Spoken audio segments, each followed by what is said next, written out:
that's Swift and ShiGig coming at you. So today I want to talk about the ratios and ratios, holos in the set, and about the news, some new information about combos, some cool tricks and tips.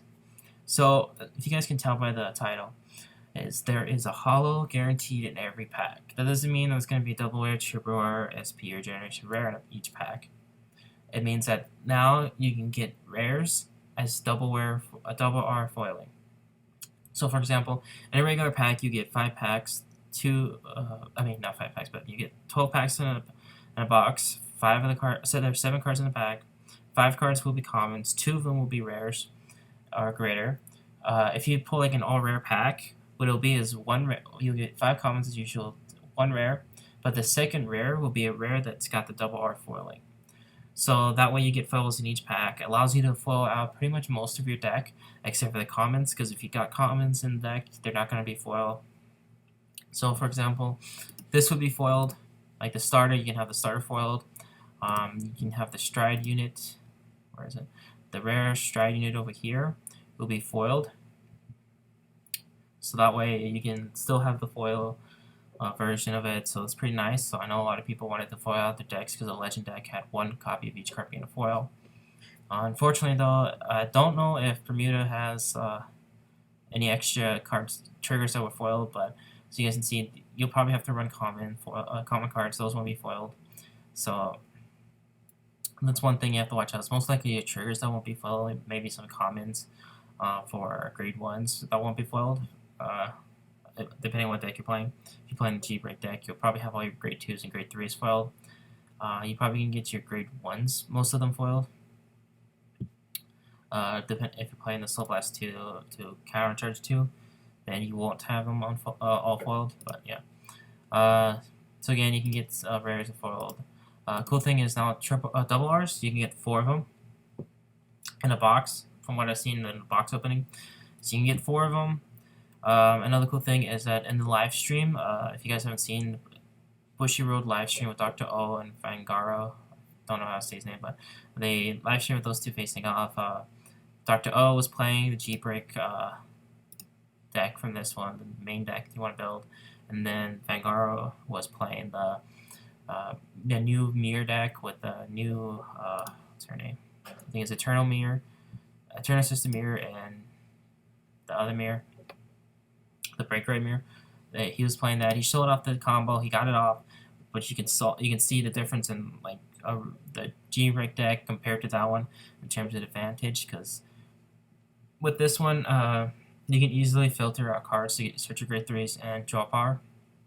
While the mirror break deck, he discarded 4, so he didn't make back any cards or even gain any hand advantage. Since if you don't hit draw triggers, that's the only way you can actually make cards. Because he does discard 4 to attack with the Vanguard, then Persona Ride into the old, not really Persona Ride, but Superior Soul Ride into the Break Rate Mirror, so that way you can reset the combo, which is not very good because you can't really keep doing it every turn, because you have to keep up that discarding, which kind of sucks. So it's not really worth that build.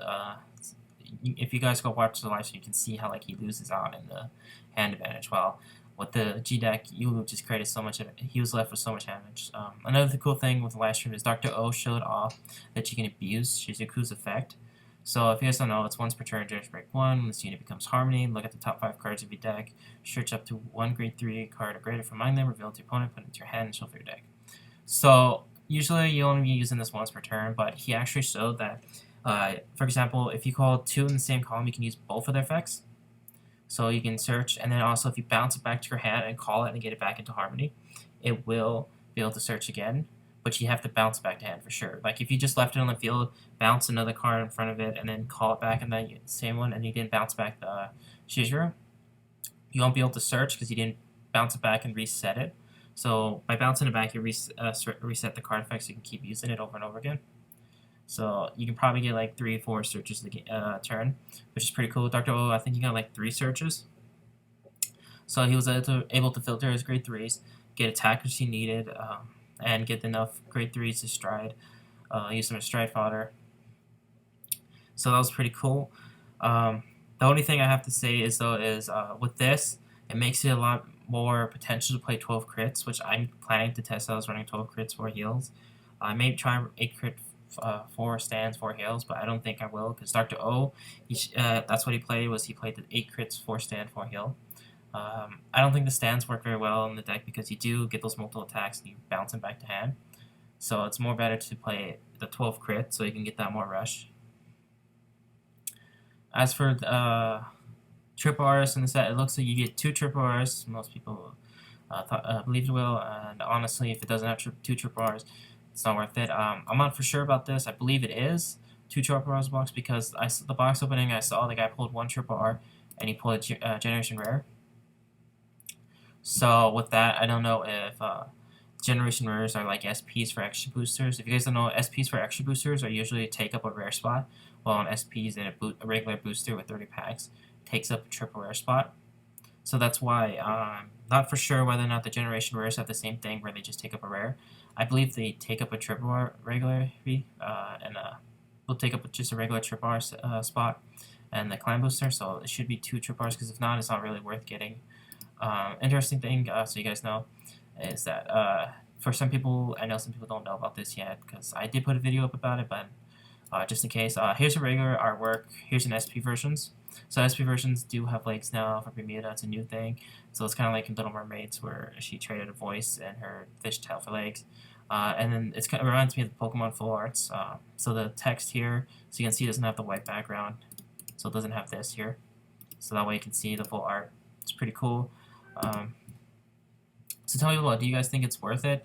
Because with the new double R, is it worth getting the set? With the new double R fulling for rares, that makes the rares more expensive if you want a full holo deck, or as close as you can get. It probably raise it like maybe $1 or $2 or something like that, depending on how popular that rare is. So that makes it really interesting to play decks. I know it makes this clan boost a little bit more appealing. So tell me below what you guys think about that. Are you gonna get set boxes?